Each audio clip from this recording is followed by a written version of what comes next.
हाँ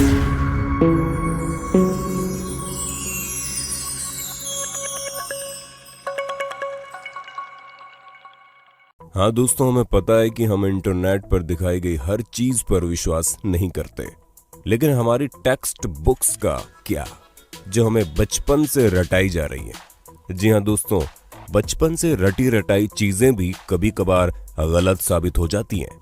फिर चाहे वो ग्रेट वॉल ऑफ चाइना का स्पेस से दिखना हो या फिर जीनियस अल्बर्ट आइंस्टीन का स्कूल में मैथ में फेल हो जाना। इसलिए दोस्तों दिल थाम कर बैठिए, क्योंकि आज हम आपको उन झूठ के बारे में बताने वाले हैं जिन्हें आप सदियों से सच मानते आ रहे हैं। और अंत में जो सच्चाई हमने आपके सामने रखी है ना, उसे जानकर आप हंसी से लोटपोट हो जाएंगे। दोस्तों, अगर हम आपसे पूछें कि इजिप्ट में बना पिरामिड किसने बनाया था, तो हमें पता आप यही जवाब देंगे कि इजिप्ट में रहने वाले मजदूरों ने मेहनत करके इस पिरामिड को तैयार किया था। लेकिन हम आपके भ्रम को तोड़ते हुए ये कहना चाहते हैं कि बिल्कुल भी सच नहीं है। असल में इस पिरामिड को बनाने वाले ज्यादातर लोग मजदूर थे ही नहीं। जी हाँ, इस पिरामिड को बनाने के लिए एंशिएंट इजिप्ट की अच्छी खासी पॉपुलेशन ने अपना बढ़ चढ़कर योगदान दिया था, जहां करीब 85 सालों तक, जिसमें 2589 बीसी से लेकर 2504 बीसी का समय लगा। और इतने समय के अंतराल में इजिप्ट के रहने वाले लोगों ने अपना खून पसीना करके इस पिरामिड को तैयार किया था, ताकि वो अपने नेशनल आइकॉन को खड़ा कर सके। ऐसे में जो लोग इतने बड़े बड़े पत्थरों को नहीं उठा सकते थे, उन्होंने यहाँ पर काम करने वाले लोगों के लिए खाना, रहने और बाकी चीजों की व्यवस्था की। यानी कि हर इंसान ने अपने लेवल का काम किया, जिसमें कुछ लोग सिक्योरिटी के लिए काम करते थे, तो कुछ लोग भारी भरकम पत्थरों को जुटाने के लिए दूर दराज इलाकों में चले जाते थे, ताकि वो अपने नेशनल आइकॉन को खड़ा कर सके। ऐसे में दोस्तों उनकी मेहनत रंग लाई और ये पिरामिड वाकई में दुनिया भर में जाना जाता है।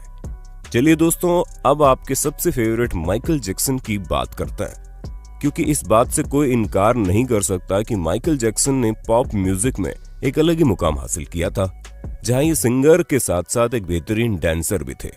और इनके डांस मूव तो वाकई माशाल्लाह थे। ऐसे में उनका मून वॉक करने का जो स्टाइल था, वो लोगों में बड़ा फेमस हुआ। पर अफसोस दोस्तों, आपको ये जानकर हैरानी होगी कि इस मून वॉक को माइकल जैक्सन ने इवेंट नहीं किया था। हालांकि उन्होंने इसे सबसे पहले 1983 में परफॉर्म किया था। पर दोस्तों असल में माइकल जैक्सन ने ये मून वॉक कैस्पर कैंडिडेट और कूली जैक्सन से सीखा था, जिन्होंने 1970 में इसे परफॉर्म कर दिया था। वहीं मार्शल मार्कियो ने भी इस मून वॉक को माइकल जैक्सन से पहले परफॉर्म कर दिया था। और इन सभी लोगों से पहले बिल बैले नाम के टैप डांसर ने भी इसे परफॉर्म किया था। ऐसे में ये बता पाना मुश्किल है कि इस मून वॉक को किसने इन्वेंट किया, लेकिन वो शख्स माइकल जैक्सन तो नहीं है। अब आप एक और सिर घुमा देने वाली बात सुनिए, क्योंकि आप लोगों ने कार्बन डेटिंग का नाम तो सुना ही होगा। अरे नहीं दोस्तों, ये टिंडर में राइट लेफ्ट स्वाइप करने वाली डेटिंग नहीं है, बल्कि एक ऐसा मेथड है जिसके जरिए एटमॉस्फेयर में कार्बन डाइऑक्साइड के चेंज होने पर चीजों की असली उम्र बताई जा सकती है। ऐसे में आर्कियोलॉजिस्ट कार्बन डेटिंग का इस्तेमाल करके ये पता लगाते हैं कि उनके द्वारा खोजी गई चीजें कितनी पुरानी है। और इसी वजह से हम भी आपको जितनी भी चीजों की जानकारी देते हैं, उनकी उम्र कार्बन डेटिंग के हिसाब से ही होती है। और विलर्ड लिबी नाम के जिस प्रोफेसर ने कार्बन डेट्स का पता लगाया था, और इस काम के लिए उन्हें नोबेल प्राइज भी मिला था। लेकिन दोस्तों दिल थाम लीजिए, क्योंकि हम आपको बता दें कि कार्बन डेटिंग के जरिए चीजों की असली उम्र पता लगाना बहुत मुश्किल है।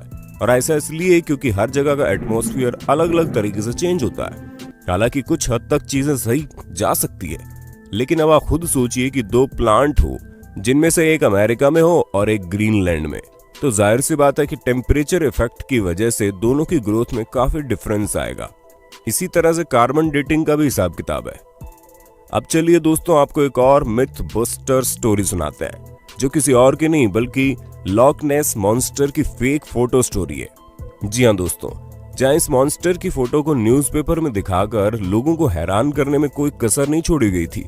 और कई सारे लोग तो इस बात पर विश्वास भी कर बैठे थे कि सालों पहले गायब हो चुका ये क्रिएचर अब वापस से तहलका मचाने आ गया है। ऐसे में दोस्तों लॉक नेस को स्कॉटलैंड में देखे जाने की बात कही गई।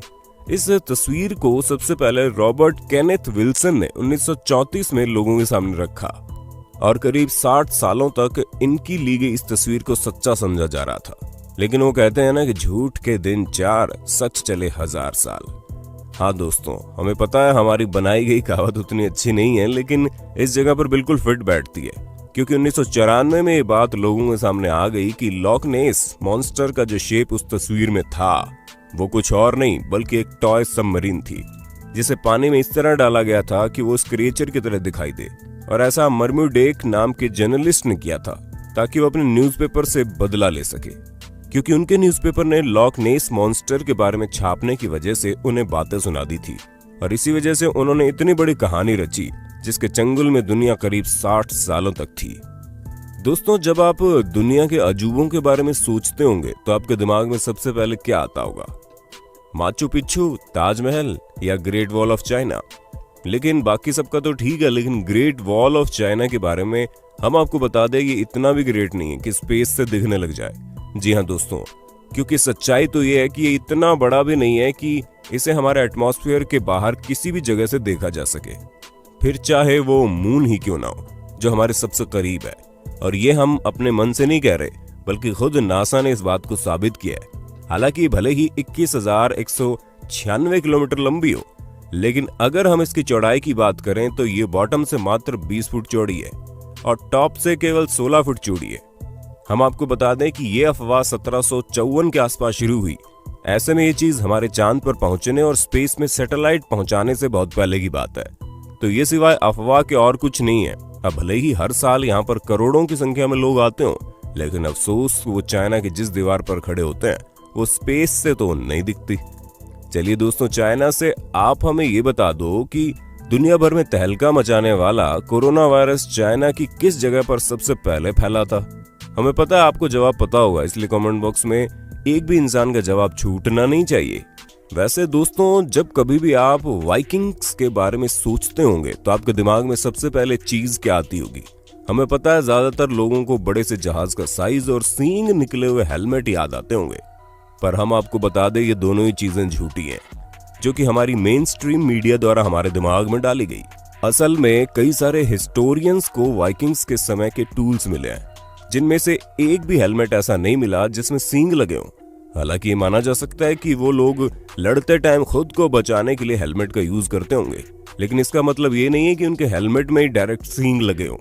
दोस्तों, ये जो अफवाह है ये तब से फैलनी शुरू हुई जब गुस्ताव मालस्ट्रोम नाम के आर्टिस्ट ने अपने आर्ट में वाइकिंग्स के हेलमेट में सींग लगा दिए, और तभी से लोग ये समझने लगे कि उनके हेलमेट में सींग होते थे, जबकि ऐसा कुछ भी नहीं है। तो दोस्तों, हमें पूरी उम्मीद है आपको अपने होस्ट और दोस्त सैम की वीडियो में मजा आ रहा होगा। अगर हाँ तो साथ ही वीडियो को लाइक करते चलिए ताकि हम फ्यूचर में भी इसी तरह की इंटरेस्टिंग वीडियोस लाते रहें।